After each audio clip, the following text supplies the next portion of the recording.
This is the second in a series of videos for resumes. The first thing I want to tell you is you need to stop listening to people who are pretending to know what they're talking about. And how will you know whether you're listening to advice that is meaningful or not? Should you just believe me and nobody else? Actually, you shouldn't believe me or anybody. You are going to believe what makes sense to you. Now, how do you know what makes sense?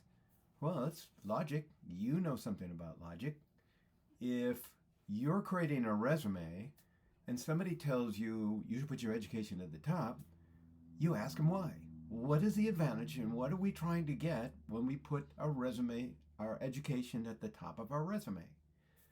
Well, I'm going to tell you that's a bad idea. Why? I think it's a bad idea. Well, maybe it isn't, but I think it's a bad idea because I happen to know that employers have had experience hiring people directly out of school, and that's been a bad experience. And what they do when they have a bad experience is say, I'm never going to do that again, right?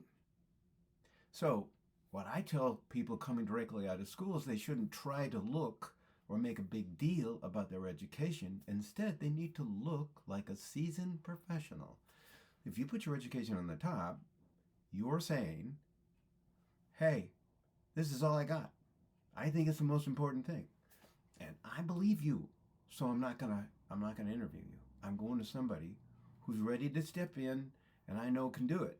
Now maybe you can, but if you're saying you just got out of school, I don't believe it. So that's my advice. Listen, ask why, think about it. And then, as we're going to talk about next, we need to be thinking about what's the situation for this person who's creating this resume. Okay?